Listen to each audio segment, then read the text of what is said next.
Yo, what's going on, you guys? Welcome back to another video on the channel. Today I'm coming at you guys with a little bit of an updated Vanquished Soul deck profile. You guys went crazy on the video I posted the other day. Maybe it was yesterday. I don't know exactly when this video is going up, but I've made a few changes to the list and I thought I would just go ahead and share it with you guys. So standard still 3 Raisin, 3 Mad Love, 1 Caesar. I've been seeing people play 2 Caesar. I was considering it, but I just feel like the hands where this deck bricks really badly is if you draw like Borger, Caesar, and like no way to one of your little guys to start bouncing back and getting advantage. So I think 1 is okay.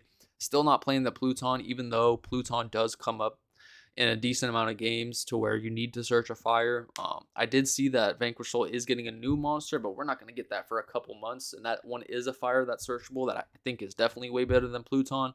But it is, I would say playing Pluton's not as bad as I originally thought. Like having a searchable fire besides Rise Heart, because you can't always search Rise Heart, and sometimes you even want to just Fenrir search Fenrir for an extra Earth and for follow up. So it's, you know, the Pluton is a consideration. So yeah, 3 Borger. I still think Borger is insane. So I still play 3 of it because I don't really want to search it off Reason. I want to Reason search Mad Love and already have Borger in my hand. But it is what it is. 1 Panthera because it is a searchable Earth and it does come up to pop back row. 3 Fenrir, 1 Rise Heart, 2 Pressure Planet. I still think this package is pretty good. I don't think I've thought about like cutting the Rise Heart and the Pressured Planets. It's something that you can do. You don't really need it. Like I was thinking like the Dark Arm play, but it doesn't come up too often. You know what I'm saying? So it's like it's whatever. 3 Durendal. I still think that this is really good. I don't see a lot of people playing this either, but this is just 3 copies of Raisin. So you have 6 Raisin. People are playing Prosp and everything to dig for Raisin, but that just conflicts with the Borger draw, and it's just literally Raisin. So I mean, Prosp is obviously a nuts card, and it helps you see non-engine. It really helps you see if you already have Raisin, you want to see some non-engine. It's really good for that, obviously, but you do miss out on your Borger draw, which I don't like. And I think Durendal just is Raisin is another. It's just fine. And then Rhoda obviously is just Raisins. 3 Stake Your Soul, the extender of the deck. Obviously that doesn't change. 2 and 2 of these spells. I've seen people play 2 of this, but if you do have a hand where you draw like double continue, Borger this or Borger Caesar or something, you just can't play. So these cards are good extenders, but I just feel like they don't. It's not a starter. It's just an extender. So you don't want to brick on them.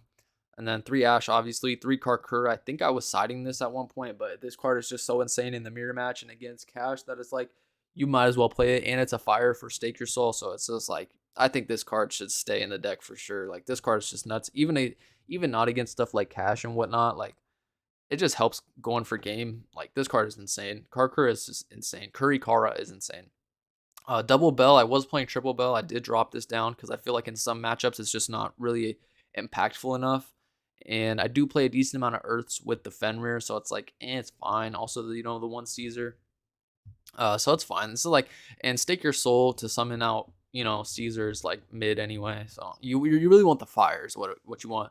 And then the Bestials. I see a lot of people also not playing these Bestials, which I think obviously there's matchups that they're not good in, but the matchups that they are good in are really good. Even the matchups that they aren't the best in, it kind of helps save you for game. Like there's been times where I just summon the Druid Worm and they just don't want to beat over it because I'm gonna out one of their things. I did that in battle and saved me the game.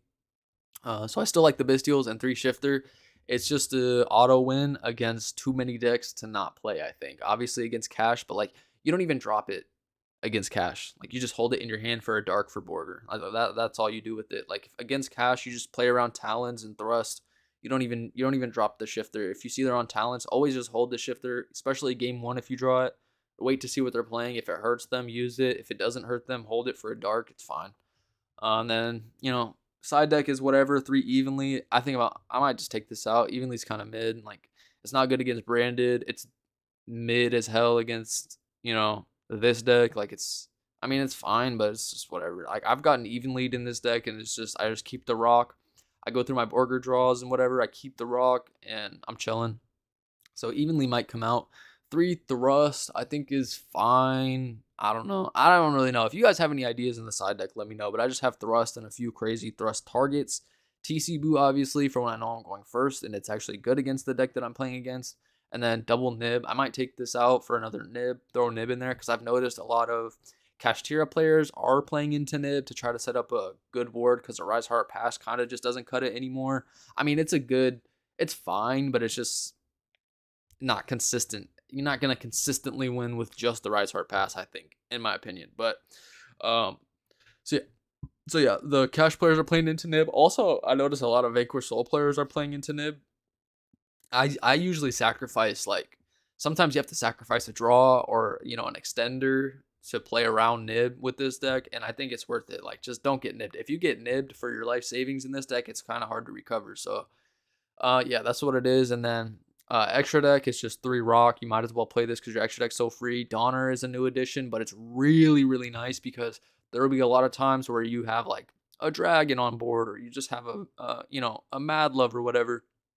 Uh, and you can go into the Cerberus to get a Druis Worm Send, a Cerberus pop, and a draw. So I think that's really good. Also, you can go like Druis Worm and whatever into Donner, and then you get Druis Worm Send and then Donner pop. And then if you have Fenrir, you just special Fenrir.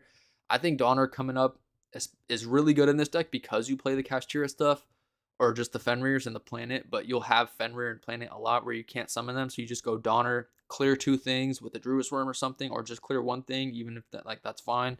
Clear 1 thing, then special summon Fenrir. It's good. Dark has been coming up a lot with the Bestials and stuff.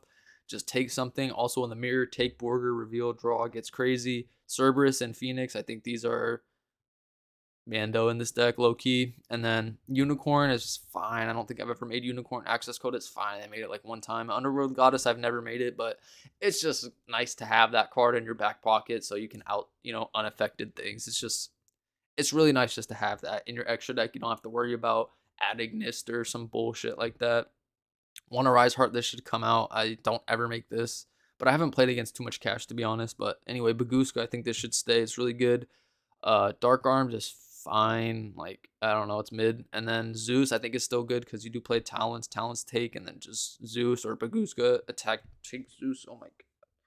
That voice crack is crazy. And then I play Floor because I do play the Fenrirs and stuff. And also, this guy's a level 7, so just normal summon one of these level 3 tuners and make the floors come up a few times. So anyway, that's it for this video. Hopefully you guys enjoyed. If you guys have any suggestions of what you would do differently with this deck, anything you would add, subtract, let me know down in the comment section below. I'm out. Peace.